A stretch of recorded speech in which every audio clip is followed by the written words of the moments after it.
Desert Resort. We've now been investigating whether the tunnels were built by legendary mobster Al Capone. Tonight, News Channel 3's Nathan Baca is live under the Two Bunch Palms Resort with more on the legend and the search for these tunnels. Nathan. We are live where some high-powered scans say that there is an entrance to a tunnel that goes in a straight line about a few hundred feet this way, and then another entrance that goes this way about a few hundred feet into an underground room. Now, the problem is that tamarisk trees are believed to have collapsed some of the tunnels right here, as you see. So one man who claims to be descended, has a family connection to a legendary mobster, says that he's looking for another entrance to see what is inside.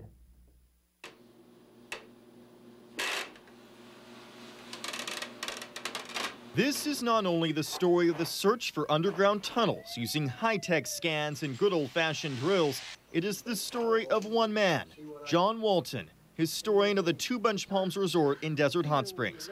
His mother was 1920s film actress Gladys Walton. While she lived the Hollywood high life, she is said to have started a secret relationship with Chicago gangster Al Capone. I was a child of their love.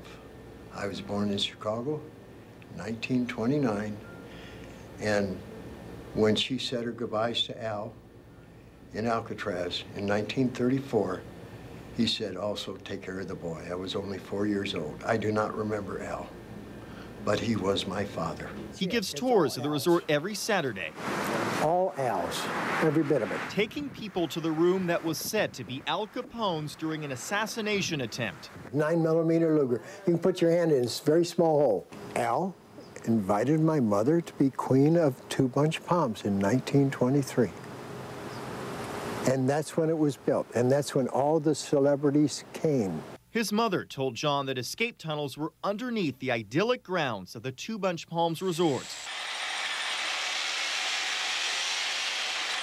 He found what could have been tunnels collapsed by the roots of nearby tamarisk trees. John enlisted the help of Wayne Good, a Nevada geology expert who used a special electromagnetic detector designed to pick out voids, tunnels, underground. Unlike ground-penetrating radar, where you transmit a signal and then it creates an echo and comes back, this is basically passive. So we have a good transmitter, Mother Earth. 2 days of painstaking scans gave scientific weight behind the legends of the tunnels. Wayne discovered voids underground, shown in blue on his scans, wide enough for a person to walk through and in straight lines, which rules out a natural formation made by the hot springs here. Well, I see some anomalies. It could be tunnels heading towards the casino. And in front of the front door there could be a large room. Yes, we have metal here. The sensors detected metal, lots of metal, near the Al Capone bedroom. But the tunnel entrance remained elusive. I may go in and turn and go left in here. And adding to the mystery are these walkways that seemingly lead into nothing. The scanning takes John and Wayne just outside the resort where some lines still in the sand show where all the illegal booze was stored. Now, the reality check is that there's no actual proof on paper that Al Capone ever walked the grounds of Two Bunch Palms. But the county tax records show SP Lands to be the owner from 1920 to 1926. After that, a private owner is listed until 1948, when Thomas Lips of Palm Springs buys the place. Whether John Walton is Al Capone's son is something taken on faith. John says his grandson bears a close resemblance to the famed gangster. More extensive drilling will have to wait for months because of fears that looking for tunnels may weaken the walls of the resort. This is the opening here? That's a good possibility, you know, because there was a void here in here. I would like to have the tunnels opened because who more properly should go into the tunnels, my father's tunnels, than myself. And it's going to be quite a feat to open them, and we're going to have the general audience try and convince Two Bunch Palms to have their engineer open them up.